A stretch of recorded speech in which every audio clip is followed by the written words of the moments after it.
રાજસ્થાનના પાલી જિલ્લાના બાંકલે ગામમાં રહેતી રઝિયાબાનુ બાબુખાન નામની તરુણીના પિતાનું મોત થયા બાદ તેણી પોતાની ચાચી મદીના સલીમ ખાનના ઘરે રહેવા આવી હતી, પરંતુ થોડા સમય ચાચીએ સારો વ્યવહાર કર્યા બાદ રઝિયાબાનુને હેરાન પરેશાન કરવાનું ચાલુ કર્યું હતું। આમ 6 વર્ષ સુધી ઘરમાં ગોંદી રાખી રઝિયાબાનુને તેની માતા અને ભાઈ સાથે વાતચીત પણ કરવા દેતી ન હતી, જેથી રઝિયાબાનુને મોકો મળતા તે રાજસ્થાનથી ભાગી સુરત રહેતા ભાઈના ઘરે આવી ગઈ હતી। ત્યારબાદ રઝિયાબાનુએ પોતાની આપવીતી કરતા જણાવ્યું હતું કે તેની કાકીએ તેનું 6 વર્ષ સુધી ઘરમાં અપહરણ કર્યું હતું અને વેશ્યાવૃત્તિમાં ધકેલી દેવાની ધમકી આપી હતી। કાકીથી પરેશાન થઈ ઘરેથી ભાગીને તે સુરત આવી હતી। તેણે આરોપ લગાવ્યો કે તેણે તેનું અપહરણ કર્યું હતું અને તેને 6 વર્ષ સુધી ઘરમાં બાંધી રાખી હતી, તેની સાથે નોકરાણી જેવું વર્તન કર્યું હતું। मेरा नाम रजिया बानू है। मैं राजस्थान से आई हूँ। मेरा गांव है बांकली और सुमेरपुर जिला है पाली। मेरे पापा का ऑफ हो गए थे तो कुछ दिनों से मैं मेरी चाची के पास रह रही थी 7 साल से।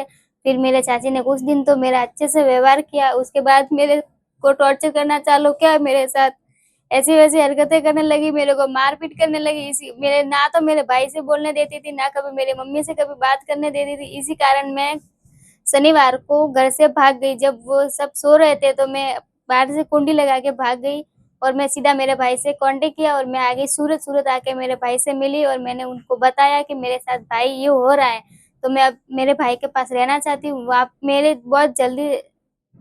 बहुत मुश्किल से वहां से मैं अपनी जान बचा के भागी हूँ। वो मेरे को मारने का धमकी देती थी। कैसा टॉर्चर करते थे आपको?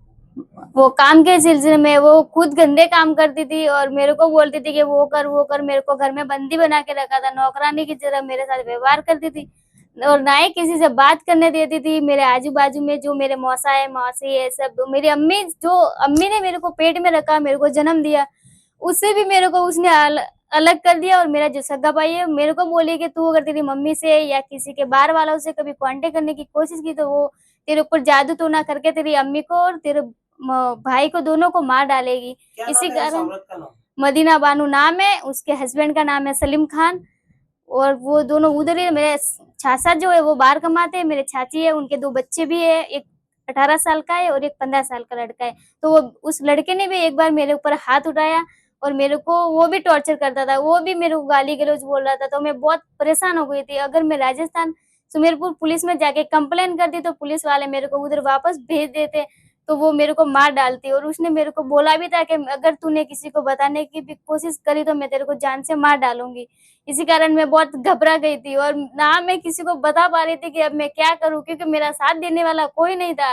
क्योंकि सालों से हो रहा है तुम्हारे साथ? ऐसा मेरे साथ 7 सालों से हो रहा है। मैं किसी को नहीं बता पा रही थी कि मेरे साथ क्या हो रहा है, क्या नहीं हो रहा है। वो जाती थी घर से बाहर, वो कहीं मतलब बाहर जाती थी तो वो दरवाजे के अंदर ही मेरे को रख के जाती थी, कभी बाहर नहीं आने देती। उनके बच्चे है जो, वो मैं कहीं भी अगर जाने की कोशिश भी करूँ तो वो वापस आके बताते थे, तो वो मेरे को मारती थी कि तेरे को बाहर जाने का किसने बोला था। इसी तरह मेरे को रात को भी जब मैं सोती थी तो मेरे को बांध के रखते थे कि कहीं मैं चली ना जाऊं। इसी कारण मैं बहुत मुश्किल से सर मेरी आप क्या चाहते हो? अब मैं मेरे भाई और मेरी अम्मी, मेरी फैमिली के पास मैं रहना चाहती हूँ, उसके पास मैं नहीं जाना चाहती, क्योंकि अगर मैं उसके पास रही तो मेरी जान को सर खतरा है। आप लोग मेरे को बचाओ। जिसने आपको ऐसा किया उसके खिलाफ आप कार्रवाई करना चाहते हो? हाँ, उसके खिलाफ मैं कार्रवाई करना चाहती हूँ। सागर वेल्दी है, मैं खुद वकील हूँ और क्रिमिनल साइड में बरसों से सूरत शहर में प्रैक्टिस करता हूँ। सागर में अभी किस तरह के आपके पास कोई लड़की आई, क्या फरियाद? अब एक लड़की, उसका नाम है रजिया बानू बाबू खान करके, दोपहर को मेरे ऊपर फोन आया, मेरे मोबाइल के ऊपर। उसने बताया कि घबराते घबराते बताया कि वकील साहब आपको तात्कालिक मिलना है। तो मैंने पूछा कि किस लिए मिलना है। फिर भी घबराते घबराते बोले कि वकील साहब बहुत अर्जेंट काम है, मैं राजस्थान से आई हूँ आपको मिलने के लिए, तात्कालिक आपको मिलना है। तो मैं मेरा अंगत काम छोड़ के मैं अपने ऑफिस आके वो लड़की को बुलाया।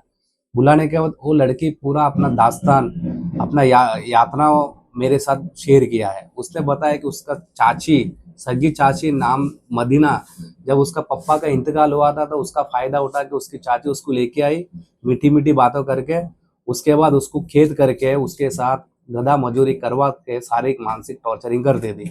और भी बताते कि तू इधर से निकली, घर से निकली तो तेरा भाई को और माँ को सबको जान से मार के तुमको भी मार दूंगे मैं। तुमको इधर ही रहना पड़ेगा और मैं जैसे बोलूंगी वैसा तुम्हें करना पड़ेगा। ऐसा करके पिछले 7 साल से उसको शारीरिक मानसिक टॉर्चरिंग करके मारपीट करके वो उसको टॉर्चरिंग करके रहती थी, बेचारी सहन करके रहती थी कि मेरे भाई और माता का क्या होगा।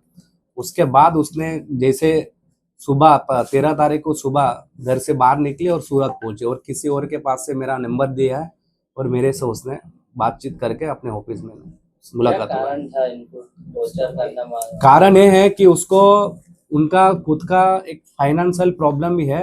उनका खेती की जमीन उसने हड़प किया है और रिटर्न दे नहीं रही थी। और दूसरी बात है कि वो खुद एक नौकर बन के पगार देना नहीं पड़े और नौकर फ्री में मिल जाए, इसलिए वो दोनों कारण से उसने खेत करके रखी थी। इस घटना में कौन सी धाराएं लगी? इस घटना में मारपीट की धारा BNS 115 2 लग सकता है और किडनैपिंग की धारा 167 BNS लग सकता है। और भी हकीकत बाहर आएगा तो उसके संलग्न विविध अलग अलग कलम लग सकता है।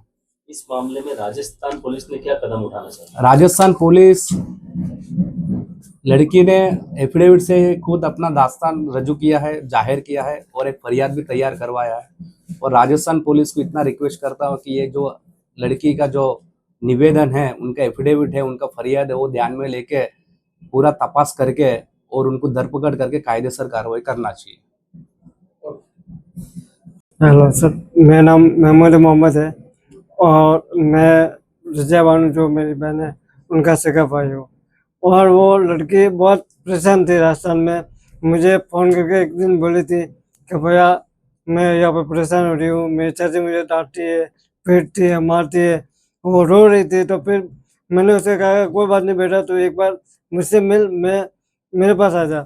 तो फिर उसने 3-4 दिन बाद क्या किया, वो घर से निकली और मुझसे कांटेक्ट किया। मैंने उसको सूरत बुला लिया, मैं सूरत आ रहा हूँ तो मुझे मिल।